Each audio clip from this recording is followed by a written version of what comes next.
Hey, this is Bryan Barletta, and this is Sounds Profitable for Wednesday, May 29th, 2024, of Mice and Megaphone. How much is too much when it comes to podcast advertising?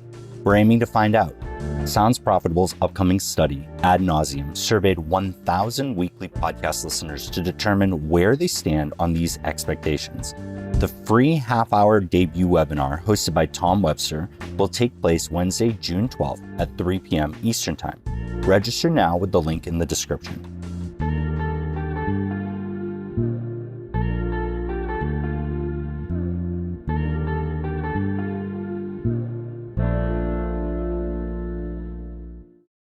I hope we all can agree on this. Spotify is one of the most important companies in podcasting. I truly believe their actions in podcasting rocketed us through the awkward teenage years of industry development during a global pandemic in a way that no other company could.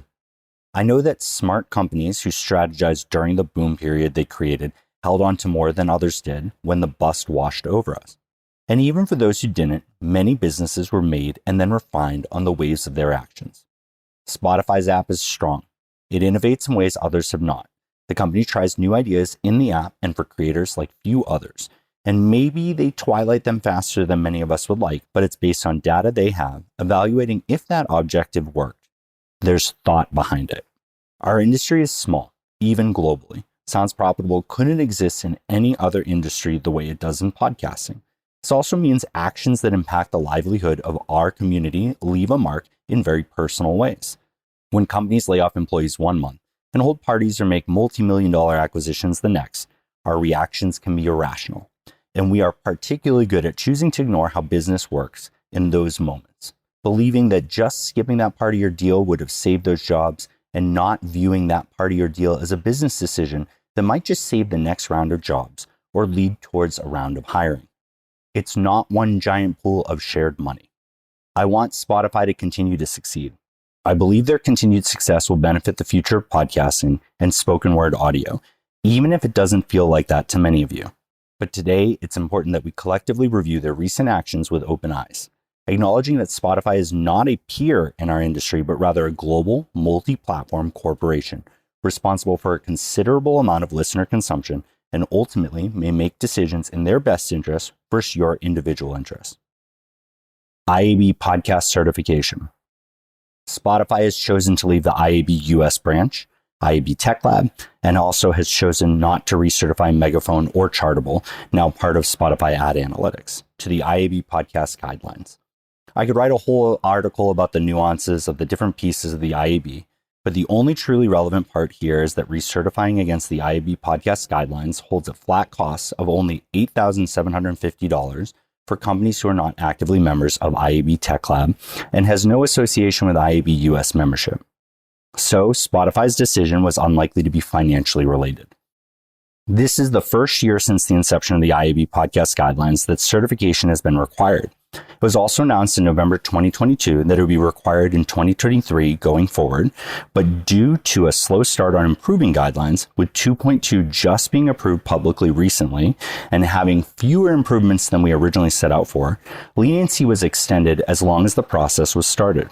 And until James Cridlin of Pod News asked for clarification, it wasn't even fully revealed who had declared they would not be recertifying.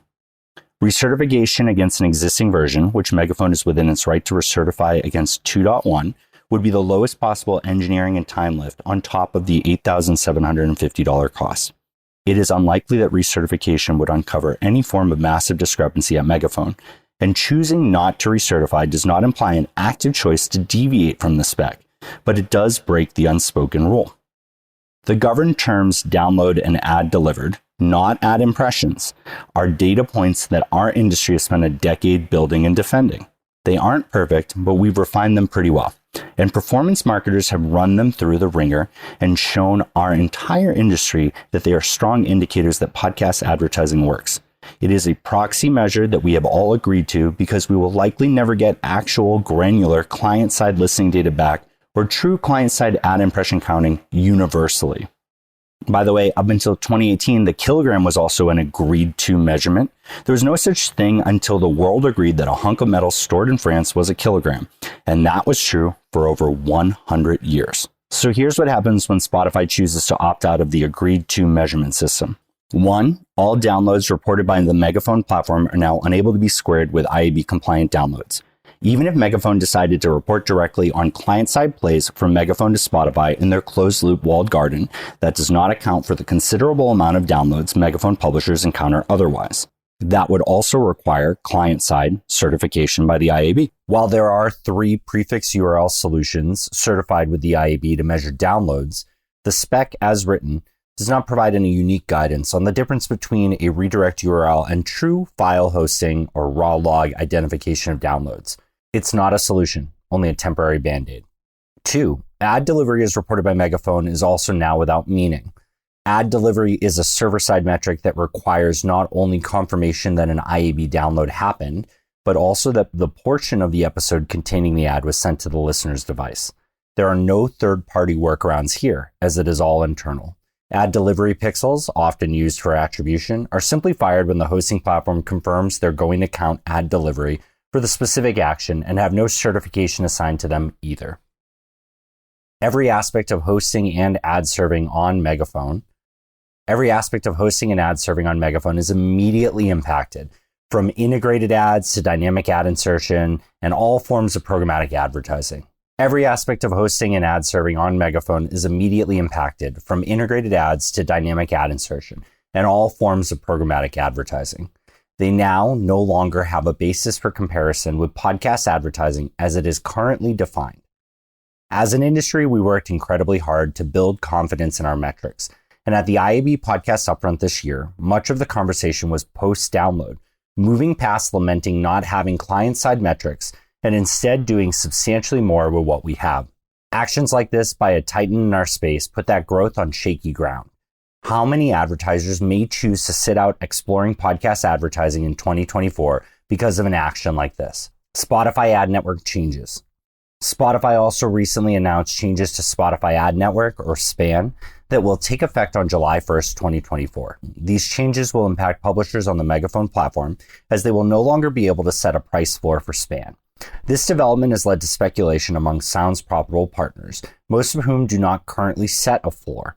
There are several possible reasons behind this change. The first being Spotify may have been seeking greater access to inventory from publishers who had set price floors higher than they could accommodate.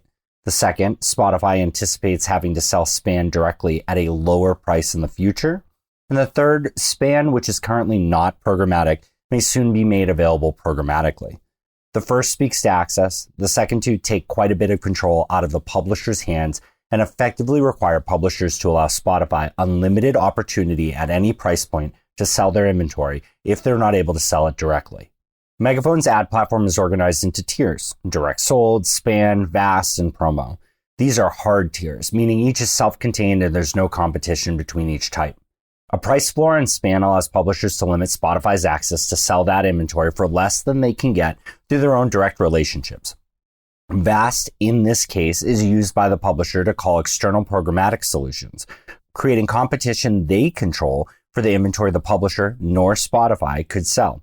This change of removing the price floor is likely to result in SPAN consuming significantly more available inventory, leading to a substantial decrease in VAST calls and a reduction in publisher control. Many publishers have invested considerable effort in perfecting their programmatic solutions, only for this change to potentially disrupt their efforts.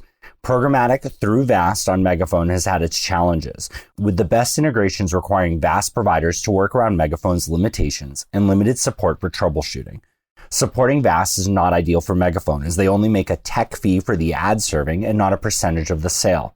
The reduction in available inventory for programmatic partners may make it financially unviable to work around these limitations, especially considering that the ad-delivered metric is no longer relevant on Megaphone. Where will it go? Once upon a time, the industry rallied against Spotify caching all the podcast episodes sent to their app. Then YouTube announced that podcasts would be cached to appear on YouTube Music, either through RSS ingestion or direct file uploading.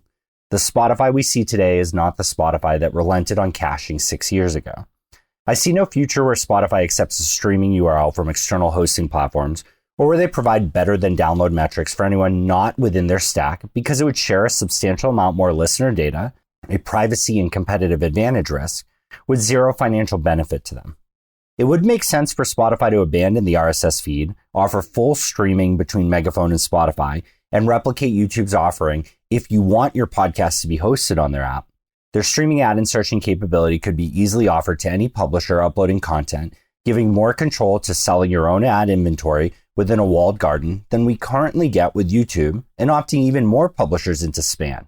Walled garden solutions don't require IAB podcast certification, after all, but SPAN has its critics. At the IAB podcast upfronts, several candid conversations were had about how blind buying into SPAN is and how it's just not worth it for those invested in the space already.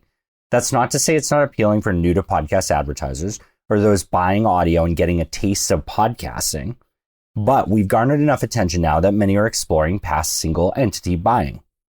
The marketing machine that is Spotify is strong, but are they strong enough to convince advertisers to buy a blended SAI and DAI uncertified for Joe Rogan or Call Her Daddy? And even if they are, do we believe the publishers hosted on Megaphone can individually wield the same authority? I personally don't, which is why I've written this incredibly long article. What should you do? The actions Spotify has taken are not much different than what YouTube decided. The difference is that we weren't already heavily invested in YouTube when they declared their terms of engagement. Each publisher is still deciding how much they want to dedicate to YouTube. It's understandable that this is upsetting. Spotify was one of us at one point, but they've evolved and grown into a much larger category, and most of their actions, whether you want to believe it or not, have benefited our industry. In an attempt to call them back in, every single publisher hosting on Megaphone, an advertiser or agency who buys ads with publishers on Megaphone or Spotify directly should email your rep and ask for them to begin IAB certification immediately. Advertisers especially should be voting with their budgets on this issue, especially when it comes to buying on Spotify owned and operated shows. Publishers on Megaphone should also engage directly with their key advertisers and ask them to share how this will impact the future of their relationship. Many may not have an answer, but some will. Megaphone publishers will have a lot of decisions to make in the future, regardless of IAB certification or not. Each publisher on Megaphone should begin evaluating all other IAB certified enterprise hosting platforms, such as Acast, Audioboom, Art19, Simplecast, Omni Studio, Soundstack, Spreaker, and Libsyn. It is incredibly important to document your current workflow for all users of your platform, as no two hosting platforms work exactly the same. Publishers should also come equipped with estimates of their SPAN revenue for the previous few quarters and feel comfortable asking these hosting platforms about their ability to meet the net revenue, along with the ability to support publisher-led programmatic relationships. Migrating between platforms may be trivial on paper, but in practice can be quite stressful. The right hosting platform will provide assistance to make that as smooth as possible. Each of those named hosting platforms, along with all other IAB podcast certified entities, should call Spotify back into the certification process as well. None of us benefit from fragmentation. Spotify choosing to operate differently within their app is absolutely their business and right, and we should all expect that. But DAI over RSS is a defined thing, with rules, expectations, and a decade of fighting to move past defending it. We are so close to that post-download world, to the next wave of advertisers and renewed budgets. Let's draw the line collectively here. Thanks again for listening to my article of Mice and Megaphone. This episode is hosted on Spreaker and recorded with no mono.